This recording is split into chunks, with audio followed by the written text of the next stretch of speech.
क्रिस्त में अधिप्रिय सिस्टर्स एवं बच्चों, आज हमारी माँ कलीसिया संत सिसिलिया का त्यौहार मना रही है।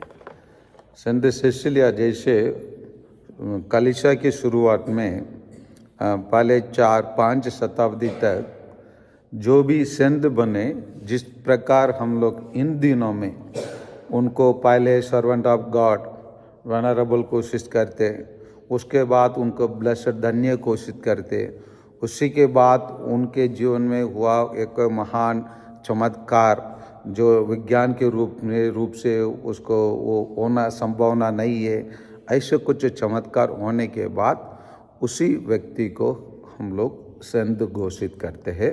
बहुत रिकमेंडेशन, बहुत प्रार्थना वगैरह करने के बाद आखिरी में उनको हम संत घोषित करते हैं। उसी प्रकार हम लोग हमारे छोटे नागपुर के संरक्षक के रूप में हम लोग मानते हैं ना, फादर लिविन ना हाँ, उनके लिए भी हम प्रार्थना कर रहे हैं ना। उसी प्रकार होता था इन दिनों में, लेकिन उन दिनों में ऐसे नहीं है। उन दिनों में लोगों को पाइटी के द्वारा, पायस और उनका भक्ति प्रार्थनाओं के द्वारा बहुत सारे संत लोग को लोग उनके बीच में रहे और उन लोग बीच में रह के मर के चले गए। मर के चले जाने के बाद लोग उनके कब्र में आसपास में उनसे प्रार्थना करने से उनका नाम प्रसिद्ध हो जाता है। इसलिए कलीसिया उन लोग का अपने आप उन लोग बिना घोषित, मतलब कलीसिया नियमित रूप से ना घोषित करके उनको अपना लेते हैं, क्योंकि उन लोग उनको संत बनाते हैं। ऐसे संत बनाने वाले में एक है संत सिसिलिया, और कहा जाता है 5वीं शताब्दी में नहीं, तार्सियुस अल्मुकुस नाम से एक परफेक्ट था। उनके काल में वलेरियन नाम के एक लड़का, युवा लड़का सिसिलिया से शादी किया। शादी करने के टाइम पर वो शादी तो हो चुका है, जो हम लोग कहते हैं ना सौगात, उसी दिन उसी टाइम पर वो अपने पति को बताती है, तुम मेरे शरीर को छू नहीं सकते हैं, क्योंकि मेरा शरीर पूर्ण रूप से ईश्वर के लिए अर्पित है, इसलिए हम लोग दोनों एक पवित्र जीवन बिताएंगे, वो बताती है। तो कोई भी पति वो बात को सुन के आश्चर्यचकित तो होंगे ना, अरे कैसे कहानी बता रहे। इसके लिए क्या प्रूफ है? मेरे का अगर कोई स्वर्गदूत मेरे को दर्शन देंगे और मैं उस बात को स्वीकार करूँगा। जैसे उन्होंने कहा वैसी प्रकार उसको स्वर्गदूत उनको दर्शन दिए।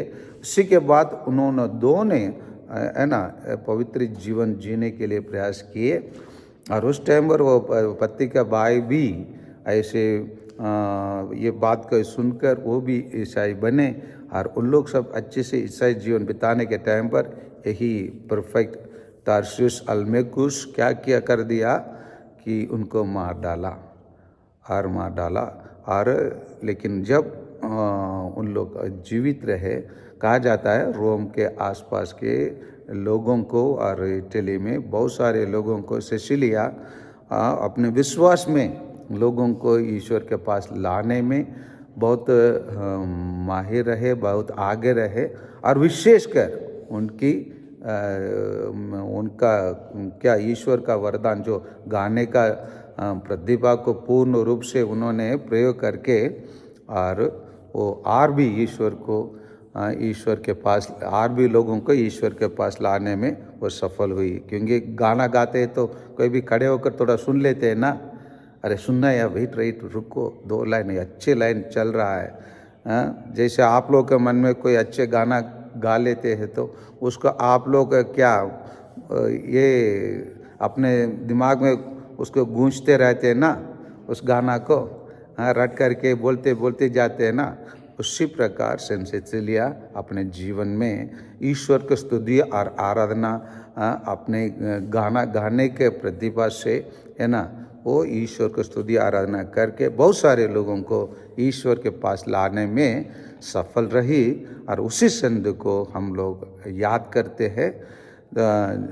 आइए संत सिसिलिया से प्रार्थना करें ताकि हम जो भी गाए ईश्वर की स्तुति और आराधना में गाए, और अच्छे से गाने के लिए मैं भी वरदान मांगूंगा। आप लोग में भी जो लोग गाने सकते हो, आप लोग भी क्या कर सके, अच्छे से गाने के लिए, है ना, सुर ताल सब, है ना, मिलने के लिए हम ईश्वर से क्या करें, प्रार्थना करें। आमीन।